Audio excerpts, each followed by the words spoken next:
Hello students.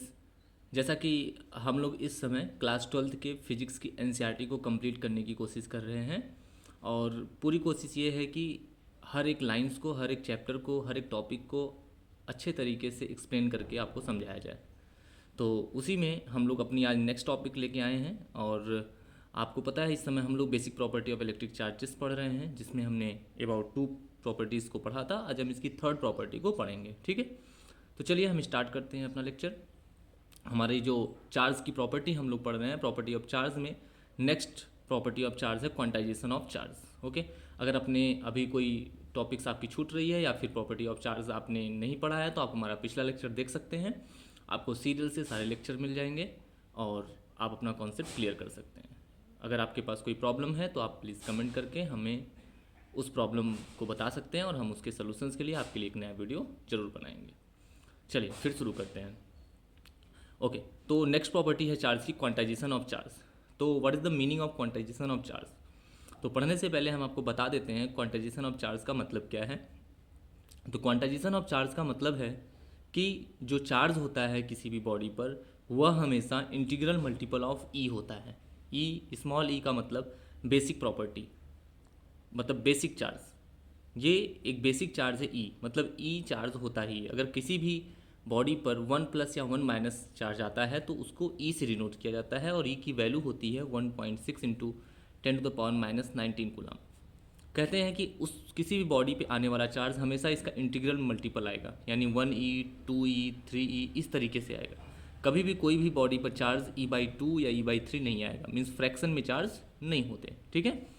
यानी जब भी आएगा बेसिक चार्ज ये होता है, इसके मल्टीपल के रूप में आता जाएगा। ओके, चलिए फिर हम पढ़ते हैं। Experimentally it is stabilize that all free charges are integral multiple of basic unit of charge denoted by e. वही कह रहे हैं कि एक्सपेरिमेंटली ये चीज़ स्टेबलाइज किया गया है कि फ्री चार्जेस आर इंटीग्रल, कोई किसी भी बॉडी पर जो फ्री चार्ज होगा वह हमेशा ई का इंटीग्रल मल्टीपल होगा। Okay, thus charge q on a body is always given by q equal to n e. इस तरह से किसी भी बॉडी पर जो चार्ज होगा वह इस फार्मूले से दिया जा सकता है q equal to n e से, जहाँ पर यन का मतलब है यन।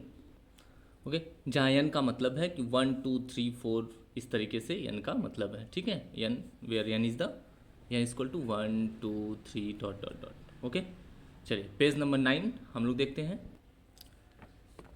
बताया रहा उन्होंने where n is an integers, यहाँ पर यन एक इंटीजर्स है, पॉजिटिव और नेगेटिव, जो कि पॉजिटिव भी हो सकता है और नेगेटिव भी हो सकता है। This basic unit of charge is the charge that an electron और प्रोटॉन कैरीज। कह रहे हैं यह जो बेसिक यूनिट है ई, स्मॉल ई की बात कर रहे हैं कि ये जो स्मॉल ई है यानी कि जो बेसिक यूनिट है वह एक इलेक्ट्रॉन एक प्रोटॉन का चार्ज हो सकता है। इलेक्ट्रॉन का चार्ज होगा तो ये हो जाएगा e is equal to -1.6 into 10⁻⁻19 और प्रोटॉन का चार्ज हो जाएगा तो यही माइनस की जगह पे क्या हो जाएगा, प्लस हो जाएगा, बाकी 1.6 into 10⁻⁻19। By convention the charge on an electron is taken to be negative, ठीक है।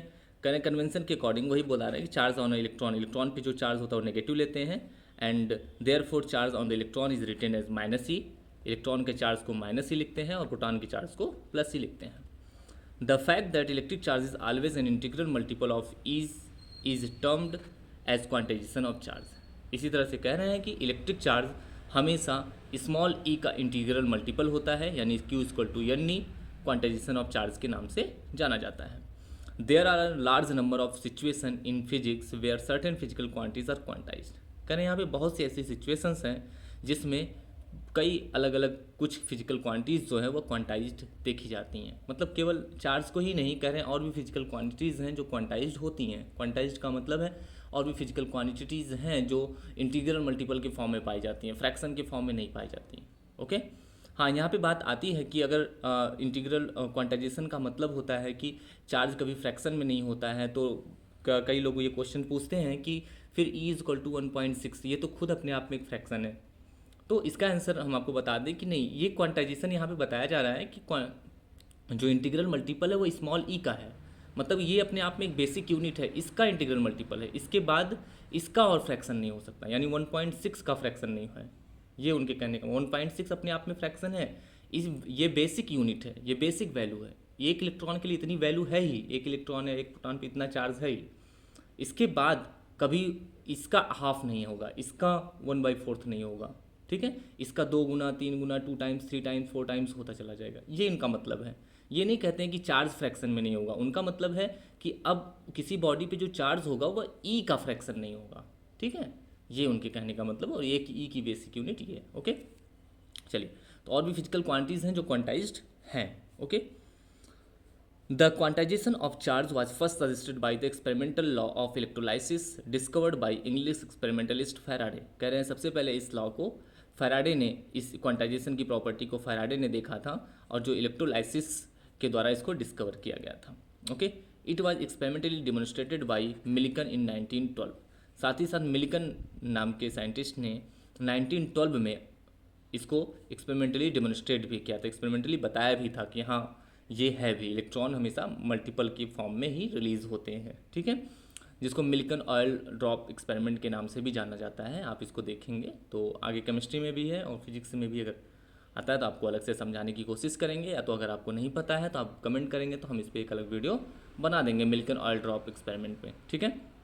और अगर आप चाहेंगे तो इलेक्ट्रोलाइसिस डिस्कवरी, जहाँ पे इस चीज़ के बारे में बताया गया है क्वांटाइजेशन के बारे में, उस पर भी हम अलग वीडियो बना देंगे। अभी तो हम फिलहाल एनसीईआरटी डिस्कस कर रहे हैं, तो जिसमें बस ये हम आपको बता सकते हैं कि जो क्वांटाइजेशन ऑफ चार्ज है वह सबसे पहले एक्सपेरिमेंटल लॉ इलेक्ट्रोलाइसिस के द्वारा इसको डिस्कवर किया गया था, और इसको फैराडे ने किया था, और इसको एक्सपेरिमेंटली डिमोन्स्ट्रेट किया गया था मिल्कन के द्वारा 1912 में, okay.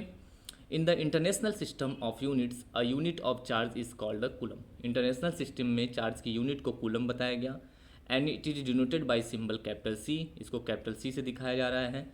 A coulomb is defined in terms the unit of electric current which you are going to learn in subsequent chapter.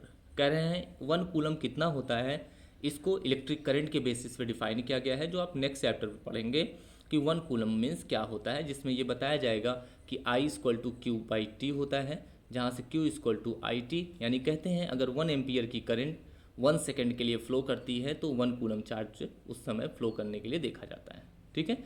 ये 1 कूलम की डिफिनीसन देते हैं कि Q = IT से अगर 1 सेकेंड के लिए 1 एम्पियर करंट अगर किसी कंडक्टर में मिलती है तो हम कह सकते हैं कि वहाँ पे 1 कूलम ऑफ चार्ज प्रोड्यूस हो रहा है या फ्लो कर रहा है, ठीक है। चैप्टर 2 में ये देखने को मिलेगा। In physics in this system the value of the basic unit of charge is इतना। कह रहे हैं इसी MKS सिस्टम में जो बेसिक चार्ज की वैल्यू है 1.6 × 10⁻19 बताया था मैंने, और इसकी कंप्लीट वैल्यू है वो अप्रॉक्सीमेशन वैल्यू थी, अप्रॉक्सीमेट वैल्यू थी। वैसे इसकी वैल्यू 1.602192 × 10⁻19 कूलम होती है, ठीक है, okay. Thus there are about 6.6 × 10⁻18 electron is charge of 1 coulomb, ठीक है। आप इस तरीके से निकाल सकते हैं Q = Ne से कि 1 कूलम में कितने इलेक्ट्रॉन होते हैं। तो यहाँ पे Q की जगह 1 रख दीजिए, और N निकालना है, E की वैल्यू 1.6 × 10⁻19 रख के डिवाइड करेंगे तो 1 कूलम चार्ज में कितने इलेक्ट्रॉन आएंगे, 6 × 10⁻18 अबाउट, वैसे तो 6.25 आएगा बट अबाउट 6 × 10⁻18 इलेक्ट्रॉन लिखा गया है, ठीक है।